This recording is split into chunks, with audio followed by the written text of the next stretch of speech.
Rok Barbič podjetje Stidle s 280 zaposlenimi in s 3 odvisnimi družbami vodi od leta 2012. Čeprav je bil Stidles nekoč predvsem proizvajalec stilnega pohištva, danes skoraj 100% prihodkov ustvari na tujih trgih, v projektih za 5- in 4-zvezdične hotele ter manjše družinske hotele. V letu 2018 so realizirali 32 milijonov evrov prihodkov od prodaje, kar pomeni, da so v zadnjih 3 letih promet podvojili. V zadnjih 3 letih smo tudi povečali število zaposlenih za tretjino. Tudi EBITDA se je krepko povečal, lansko leto znaša 1,9 milijona evrov. Dodana vrednost trenutno znaša 35 tisoč evrov na zaposlenega. Razlogi za dobre rezultate so v tem, da so v preteklih 5 letih intenzivno investirali. Vsako leto v povprečju 1,5 milijona evrov, da so veliko vlagali v kadre in da so uvedli nove segmente.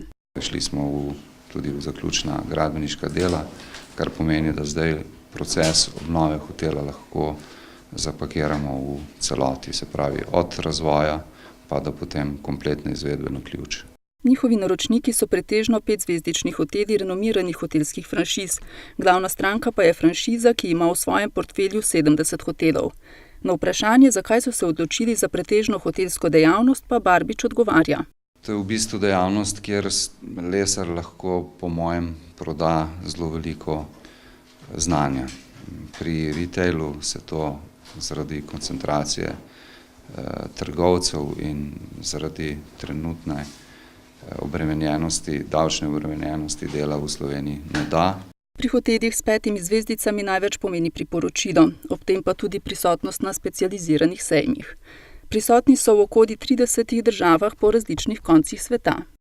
Trg je cel svet, v zadnjih 5 letih smo delali od Kazahstana, Indije, Gruzije, Savdske Arabije, Senegala, Združenih držav, Nemčije, Švice, Italije, Avstrije, Hrvaške. V Sloveniji smo letos dobili, v šali rečem, po pravličnih 7 letih prvi projekt, obnavljamo hotel Lev v Ljubljani. Drugače pa v Sloveniji na tem segmentu tako, da je več kot 2/3 hotelov še v posrednem lastništvu države. V bodoče želijo zmanjšati odvisnost od hotelskega segmenta, zato pripravljajo projekt, s katerim želijo še povečati proizvodnjo polproduktov. Projekt je trenutno v fazi, da v bistvu dokončujemo 2 inovaciji, ki bosta, dajmo reči, temelj tega projekta.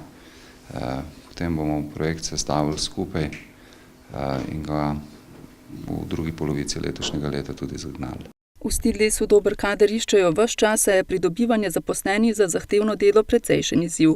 Na eni strani kadra ni, po drugi strani pa ta kader, ki ga nekje potem ponuja naš izobraževalni sistem, pride, bom rekel, v takem stanju, da se učni proces potem komaj začne. Tako da smo primorani kadre iskati zunaj, kar nekaj inženirjev smo našli v zadnjem 3-letnem obdobju v Srbiji, Bosni, Belorusiji, Ukrajini. Našli smo tudi nekaj delavcev, ki jih imamo integrirane v proizvodni proces iz Ukrajine. Nagrade Gospodarske zbornice Slovenije za izjemne gospodarske in podjetniške dosežke so najstarejša in najprestižnejša tovrstna priznanja v Sloveniji. Kot je po prejetju nagrade povedal Rok Barbič, so občutki ob tako visokem priznanju lepi. Absolutno te nagrade ne sprejemam kot nagrado meni osebno, ampak najprej vsem sodelavcem v Stidlesu, še posebej pa 20 ključnim sodelavcem, ki so mi pomagali na tej poti spreminjanja našega poslovnega modela. Zahvala gre sigurno tudi lastniku, družini Polovič, ki so verjeli v ta poslovni model, našli zaupanje in s katerimi zelo lepo sodelujemo. Družina Polovič oziroma podjetje AFP Dobova je lastnik Stidlesa od leta 2010.